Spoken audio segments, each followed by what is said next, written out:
Hello anatomy students. In today's video lecture we're going to talk about the control of muscle tension. So at first you may be wondering, well, what does that even mean, control of muscle tension? Well, let me pose a question to you. How is it that you are able to pick up with your hands a big heavy stack of books, but then the next moment you're also able to pick up a safety pin? There's some differences that are occurring in the muscle contractions. And the difference is not coming from the motor neurons that stimulate them. You see, when a motor neuron propagates an action potential and stimulates a muscle cell, that action potential is always the same size. Instead, the force of muscle fiber contraction varies with the frequency of stimulation from that somatic neuron. And I just wanted to emphasize that we're talking about a single muscle fiber here, not an entire muscle cell.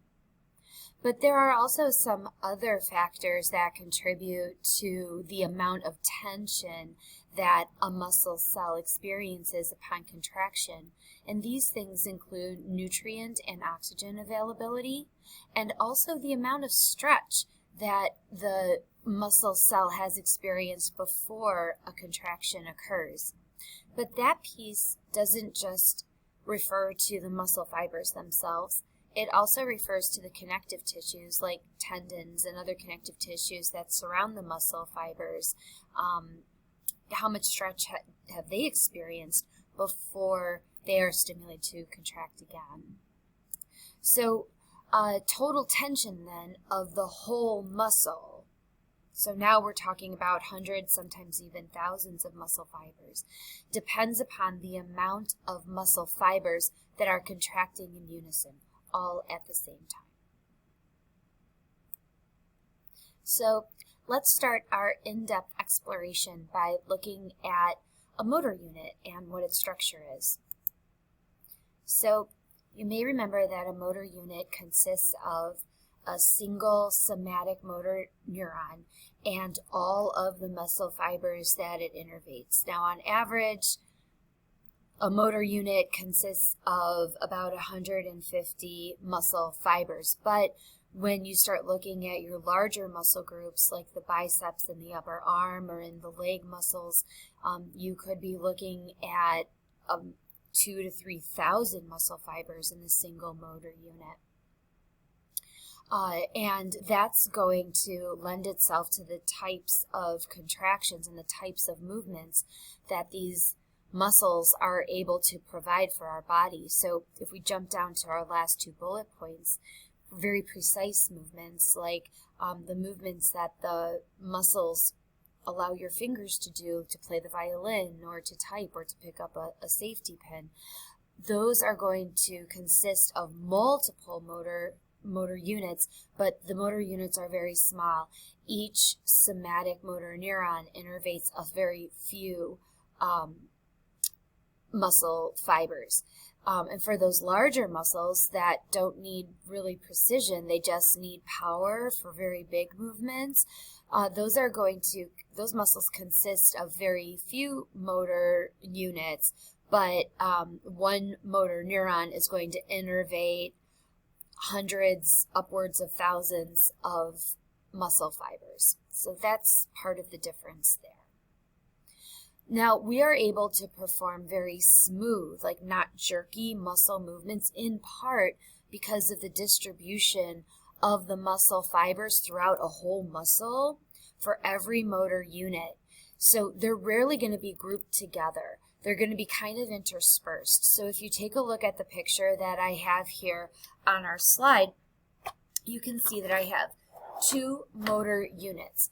One motor unit consists of fibers that are innervated by a green somatic motor neuron, and a second motor unit consists of muscle fibers that are innervated by the purple somatic motor neuron. And as you can see in the picture here, all the greens aren't together and all the purples aren't together. They're kind of mixed up inside of that muscle, and that's going to allow for muscles to move very smoothly. The way that this works is this: when the green somatic motor neuron sends an action potential to all of its muscle fibers, all of those fibers contract in unison at the same time. That doesn't mean that the green muscles are going to contract at the same time as the purple muscles. It just means that all the greens contract together and all the purples contract together. And so in different locations throughout the muscle, you have contracting happening simultaneously. And that's going to provide some kind of balance to the movement that the muscle is able to make. All right, so before we continue, I was just making kind of a mental list in my head about different factors that are going to affect single muscle fiber contraction and those that are going to affect the contraction of the whole muscle. And the ones that are going to affect single muscle fiber contraction include the frequency of stimulation, which is what we're going to look at on the next slide, nutrient and oxygen availability, and the amount of stretch, not only in the muscle fiber, but also in the associated connective tissues that exist before a contraction occurs.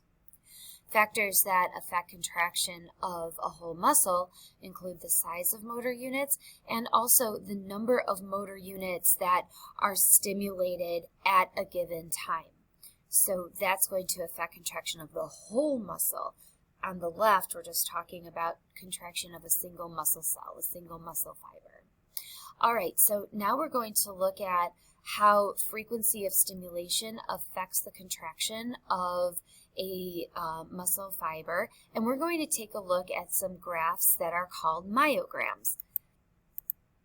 So this is a myogram that we have here, and basically we're looking at the force of contraction on the y-axis and time on the x-axis, and this time is usually measured in milliseconds. So this is a myogram. So first I wanted to talk about twitch contraction. A twitch contraction is produced when a single action potential from a motor somatic neuron causes a brief contraction of all of the fibers that are included in that motor unit. So this myogram is giving us a look at what's happening in each fiber of that motor unit.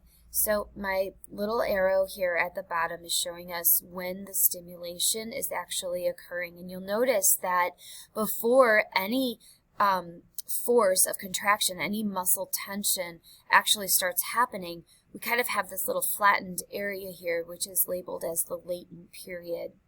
During this time, the action potential is spreading through the sarcolemma of our muscle cell, and that action potential is going to spread down the T-tubules, causing calcium ions to be released into the sarcoplasm.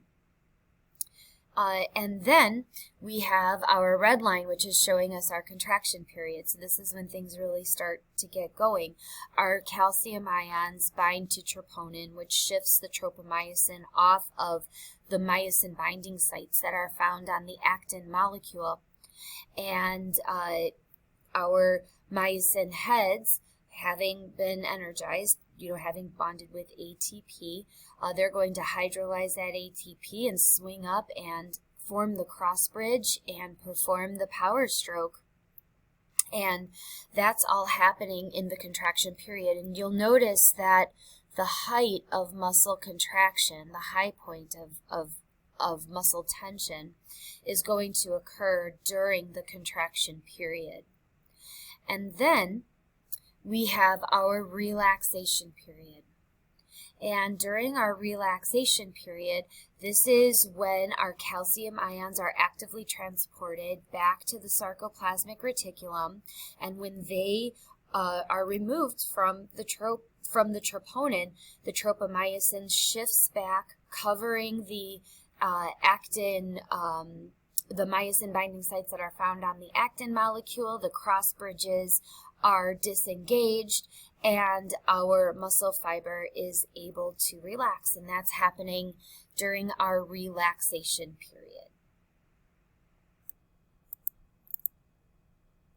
So let's take a look at the myogram that we have on this slide, and before we get into what all of this means, I just wanted to show you around, introduce you to the different parts of this. So you can see that on the x-axis we have time, which is again measured in milliseconds. We have the force of contraction, which is on the y-axis. And the blue line is showing us when the stimuli are applied. So these are showing us action potentials, and you should see that they're not only increasing in number but also increasing in frequency as you move across the x-axis. And our red line is showing us the myograms. So that's showing us the changes in muscle tension that are occurring as the stimulus is applied. And then the other thing that I wanted to call to your attention are these vertical dotted lines.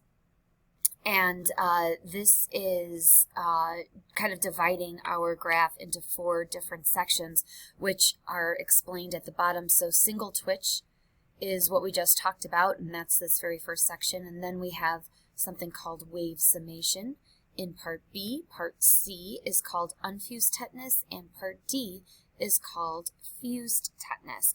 And then here, this black line is showing us what our myogram would show if the muscle fiber were able to fully relax. But in part B, what's happening, which is different from part A, is we are getting a second action potential. We're getting a second stimulus, which is occurring before the muscle has time to relax. You'll notice in my blue box that I have after refractory, before relaxation. Well, what that means is that our second stimulus is occurring before the muscle cell goes into a refractory period, similar to what neurons do. It lasts for about 1 millisecond, but if a stimulus is applied during that little refractory period before the muscle cell relaxes, then it relaxes a little bit, then it's not going to respond to a second stimulus that occurs too soon. So if the stimulus, like what we see here in part B, occurs at the proper amount of time, take a look at the myogram. The height of the curve is higher for our second stimulus, which means that our muscle tension increases above the muscle tension that occurred with the very first stimulus. This is a phenomenon that's called wave summation. And as you can see in part C, when a condition called unfused tetanus is produced, you can see that the wave or the curves are combining, they're summating, they're adding together in order to produce higher and higher and higher levels of muscle tension. In unfused tetanus, what you have is kind of a wavering contraction of the muscle fiber, like where it contracts and then it relaxes a little bit, but then it contracts again very soon after, and then it relaxes a little bit, and then the contraction is even higher. And that's happening because all of these stimuli are happening like at the right time, not during that muscle cell's refractory period. And then in part D, we have a phenomenon called fused tetanus, where there isn't even any relaxation of the muscle fiber being detected, and instead we have this plateau of tension where our muscle fiber has reached full tension. It's not relaxing anymore because the frequency of the stimuli is too fast in order to allow for any kind of relaxation to actually occur. And so this is called fused tetanus, where we have that plateau. And so what is actually causing our wave summation is this. Let me go back to our graph here. When our second stimulus is applied, our calcium ions haven't had time to return fully back to the sarcoplasmic reticulum and from the first stimulus. And so when the second stimulus arrives, even more calcium is going to flood the sarcoplasm of the cell. And with this abundance of calcium in the sarcoplasm, you're going to get saturation, or going to start to get saturation of troponin, so that tropomyosin is off of those myosin binding sites, and the myosin and the actin are able to form those cross bridges. And that's able to happen very, very quickly. If you take a look at what's happening here in fused tetanus, there is no relaxation, right? There is no return of the calcium ions back to the sarcoplasmic reticulum, and so our sarcomeres are able to remain in the contracted state, and thus we get this flat line, this plateau here at the top. And so smooth continuous movements, however, aren't due usually to fused tetanus. Like this, there's a limit as to how long fused tetanus can last, but our prolonged muscle contractions are typically due to a condition of unfused tetanus. Okay, so we talked about wave summation. I also wanted to kind of detail the role of the elastic components. So muscles are attached to tendons, which are attached to bone. And so when the muscle contracts, it pulls on that tendon. And if the muscle doesn't fully relax, well, the tendon isn't going to fully relax either. And so the tendon is going to remain in this stretched out state. And so when the muscle relaxes a little bit, the tendon relaxes a little bit, but then when the muscle is stimulated to contract again, then the tendon doesn't have as far to stretch as it would if it were completely relaxed. So the elastic components are going to kind of help with this whole wave summation, allowing they're not going to pull on the muscle and like resist the muscle from contracting more. Instead, they're actually going to kind of help the muscle to contract more.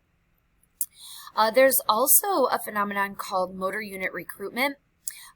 Various motor units throughout the muscle are going to enter unfused tetanus at a specific time. So remember that the fibers of motor units are intermixed with each other. And so you're going to get different areas of a whole muscle that enter into unfused tetany at different points in time. And that's going to help us to smooth out our muscle movements. This is also going to help us with muscle tone. So even if muscles aren't contracting and creating movement for the body, there are still contractions of motor units that are forcing our muscle cells to contract and to remain taut. And that's what's going to allow us to keep our posture. Like for instance, I'm sitting here, I've got a straight back, my neck muscles in my back are holding my head up so it's not like flopping down to my chest as I talk to you. And so it's going to allow us to maintain our posture even if they're not producing any visible movement. And that's what muscle tone is. The muscles are firm, but they're not moving. All right, finally, I wanted to talk about two different kinds of muscle contraction. We have isotonic muscle contractions and isometric muscle contractions. Isotonic contractions are the types of contractions that produce movement, which means that the angles of joints are going to decrease. So if I have, this is my arm and this is my elbow joint, if I want to decrease the angle of this joint, I'm going to flex my arm. I'm going to cause my bicep to contract, and now the angle of my elbow joint has decreased. And if I want that to change again, now I have increased the angle of that joint. So those are isotonic contractions that are producing the movement. And I just remember that difference because, if you're drinking a tonic, like a medicine or something like that, you have to flex your arm to bring the glass up to your mouth. So to drink that tonic, you have to move. So isotonic contractions produce movement. Isometric contractions do not, and one way to remember that is the prefix iso means same, and metric is like measurement, so same measurement. So that just means that our muscles aren't changing length, right? Like in our isotonic contractions, our muscles are changing length. So here my bicep is elongated, and here it's contracted to produce that isotonic contraction. But in an isometric contraction, your muscles are not changing length and they are not producing movement. So we've got two types of isotonic contractions. We have concentric isotonic contractions, where the muscle shortens in order to produce movement, and we have eccentric isotonic contractions, where the muscle is going to elongate in order to produce movement. And so in order to produce movement, the tension of the muscle has to exceed the amount of resistance to an object that we're holding or to an object that we're trying to move. And so for our subject here in picture A, he's holding a book, and he started off holding the book down by his side. And in order to move the book, in order to produce movement, his biceps had to contract and shorten. The angle of his joint is also decreasing, and the tension in his biceps has to overcome or exceed the resistance that's provided by the book and by the downward pull of gravity. And so obviously, since the book is moving, the tension in his bicep has exceeded that resistance, and the book is able to be moved upward. So that's a concentric isotonic contraction. In an eccentric isotonic contraction, the opposite is happening. Now the bicep elongates, and we have contraction while the muscle elongates in order to slowly and smoothly move the book back down. So the tension in the bicep is going to resist the resistance by the book in order to allow that movement to be slow. If the book were too heavy, or if the object were too heavy and the tension in the bicep couldn't resist it, and maybe this has happened to you, it's like you're holding something and all of a sudden you just can't. It's like you just drop it, you know, and that's where the resistance of the object has exceeded the tension of the muscle. And so those are the two kinds of isotonic muscle contractions. In concentric isotonic, the muscle shortens. In eccentric, the muscle is going to lengthen. Okay, finally we're going to take a look at isometric muscle contractions. And like I said, iso means same, metric means measurement. And here it is. The muscle does not change in length. And so our subject here in picture C is exerting, like the muscles have tension in it. It's just that the tension in the muscles equals the amount of resistance that is being applied by the object. And so therefore, since we have equality there, we have no movement at all. So these kinds of muscle contractions are going to allow us to support objects in a fixed position. And these are the types of contractions that allow us to maintain our posture, as I described on the previous slide. Okay, so that's all I've got for you in today's video lecture. I hope that you enjoyed it and that you learned something, and we'll talk soon in class. Bye, anatomy students.